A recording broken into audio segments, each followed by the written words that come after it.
उपयोग कैसे करना है ये हम पर निर्भर करता है। जो बीत गया उसका दुख मनाना है या जो भविष्य में होने वाला है उसकी प्रतीक्षा में क्रोध करना है। सब कुछ करने के लिए यही एक क्षण है।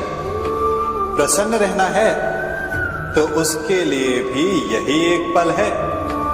प्रतीक्षा करते रहोगे तो ये पल भी भूतकाल में बदल जाएगा।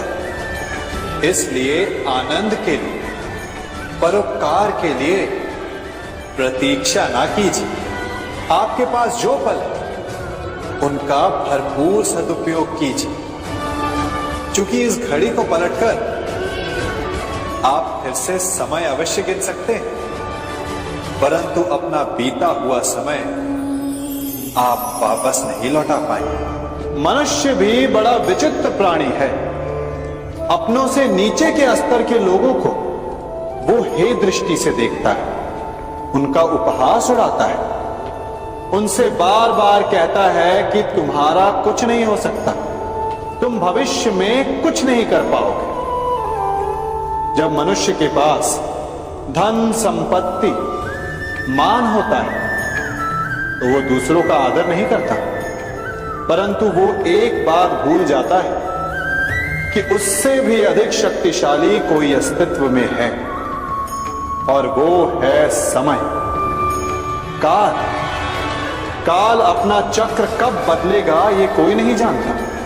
समय अपनी करवट कब लेगा ये कोई नहीं जानता। कोयला भी समय के साथ साथ हीरे में परिवर्तित हो जाता है।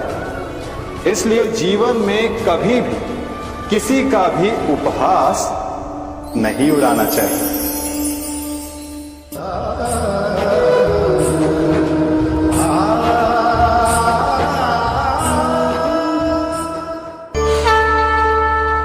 गर्व, अभिमान और अहंकार, ये तीनों सुनने में एक जैसे लगते हैं, परंतु तीनों का अर्थ भिन्न होता है और परिणाम भी। तीनों का आरंभ प्रेम से होता है। स्वयं से प्रेम, परिश्रम हमारे मन में गर्व को जन्म देता है और सफलता अभिमान जगाती है। यहां तक ठीक है, परंतु जब ये भावना अहंकार बन जाती है तब वो समस्या बन जाती है, क्योंकि सबसे बुरा अंत अहंकारी का ही होता है। परंतु मनुष्य के लिए पहेली यही है कि पहचाना कैसे जाए कि अहंकार जग गया और उसका दमन आवश्यक है। इसका उत्तर मैं नहीं, आपका मन देगा। जब तक आप स्वयं से प्रसन्न हैं, जब तक आप सबसे ऊंचा उठने का प्रयास कर रहे हैं, तब तक ठीक है। परंतु जब आपके मन में दूसरों को नीचा समझने का भाव आ जाए तो सावधान हो जाइए, क्योंकि यही अहंकार है जो वास्तव में आपको हीन कर रहा है।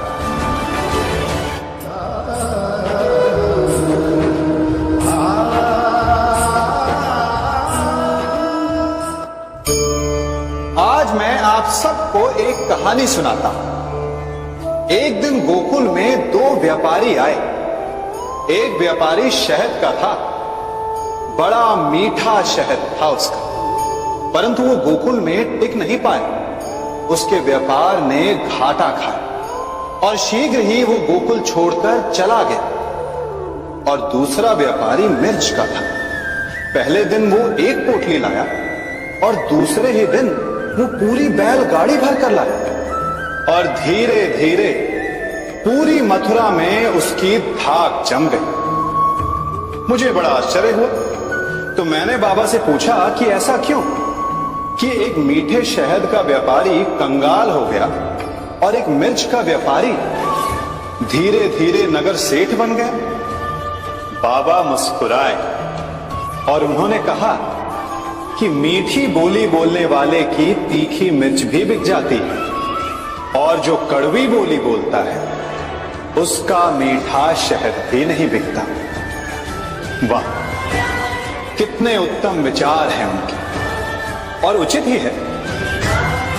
मनुष्य अपने जीवन में सदैव अपने वचनों से उठता है और अपने वचनों से ही गिरता है। इसलिए अपने जीवन में सदैव मीठी बोली बोलने का प्रयास कीजिए, आपका जीवन सरल हो जाएगा।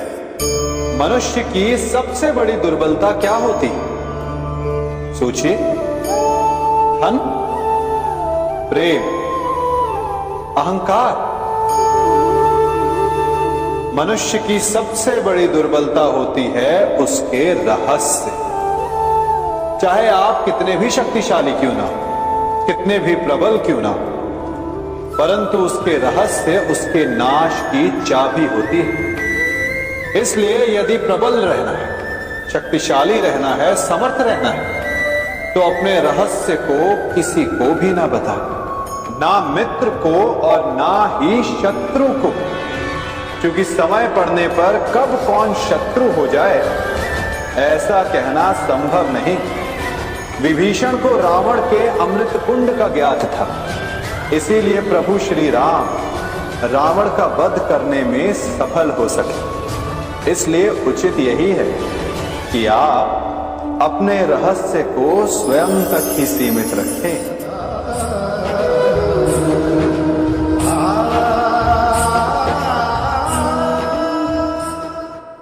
युवा अवस्था भी हमारे जीवन का कितना सुंदर काल होता है ना। बाहु में बल, मन में कुछ बड़ा कर जाने की चाह, आंखों में भविष्य के सुंदर और कोमल सपने। और इसी अवस्था में मनुष्य के भीतर पनपता है प्रेम। किसी को देखकर उस पर मन मोहित हो जाता है और फिर मनुष्य अपना सब कुछ उस पर न्यौछावर कर देना चाहता है। फिर प्रेम की परिणति होती है विवाह में। क्यों?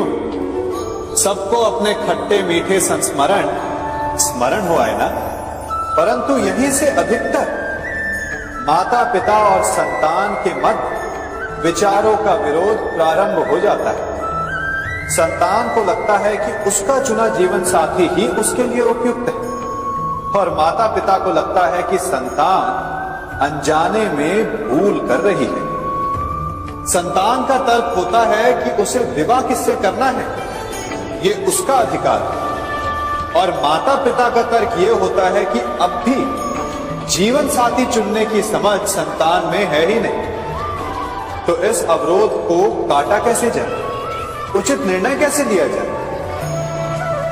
इसका एक ही मार्ग है, अपने उत्तरदायित्व का भान और अपनों से बड़ों के मापदंडों का भान। विवाह करने से पूर्व ये जान लेना आवश्यक है कि विवाह केवल अपने प्रेम को पाने का मार्ग नहीं, अपितु विवाह से जीवन का एक नया द्वार भी खुलता है, और हर नए जीवन के साथ नए उत्तरदायित्व भी होते हैं। और यदि इन उत्तरदायित्वों को समझकर निर्णय लिया जाए तो विश्वास कीजिए, आपका दाम्पत्य जीवन आनंद से भरा रहेगा और आपको कभी यह पछतावा नहीं होगा कि आपने कोई अनुचित निर्णय लिया। सागर का जल बाष्प बनकर उड़ता है, तब वो हमें दिखाई नहीं देता। मेघ उस जल को अपने भीतर छिपा लेते हैं, लंबी यात्रा करते हैं, प्रयास करते हैं कि वो जल सदा उनके भीतर छिपा रहे, परंतु जब वायु का वेग उन्हें उड़ाकर किसी पर्वत से ले जाकर के टकरा देता है, तब उन मेघों को बरसना ही पड़ता है, क्योंकि यही नियति, यही प्रकृति है। क्योंकि जल को सागर में जाकर मिलना ही है। ठीक ऐसा ही हमारे साथ भी होता है। हम सत्य अपने मन के मेघों में चाहे जितना छिपाने का प्रयास कर ले, परंतु समय की आंधी उसे वास्तविकता के पर्वत से ले जाकर के टकराकर हमारे समक्ष ले ही आती है। जिस भय के कारण आप सत्य को सामने नहीं लेकर आना चाहते, एक दिन वही भय हमारे समक्ष आकर खड़ा हो जाता है और फिर हम लाचार हो जाते हैं, क्योंकि हमने उस भय का सामना करने की तैयारी नहीं की होती। इसलिए सत्य से भागे नहीं, उसे छिपाए भी नहीं, उसे स्वीकार कर भविष्य की बड़ी विपत्ति से बच जाएंगे।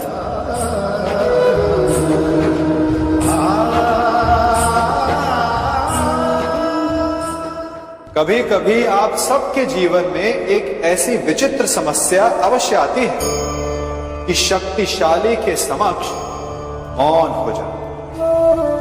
उस शक्तिशाली से विवाद करने से बचने के लिए आप मौन रह जाते। मानता हूं ऐसा करने से आप एक विवाद से बच जाते, एक संघर्ष से बच जाते, परंतु ऐसा बचाव एक बड़े संघर्ष को जन्म दे देता है। कैसे? हमारा मौन रहना अनजाने में उसका समर्थन बन जाता है और वो स्वयं को अधिक शक्तिशाली अनुभव करता है और यहां से हमारा दमन प्रारंभ हो जाता है। एक के बाद एक हम अन्याय अनचाहे रूप से सम्मिलित होते चले जाते हैं। तो इसका तोड़ क्या है? ये समझने के लिए ये जानना आवश्यक है कि ऐसी कौन सी बात है जो आपको विरोध करने से रोकती है। ये सामने वाले की शक्ति नहीं जो आपको रोकती है, या आपके भीतर छिपा भय है जो आपको रोकता है।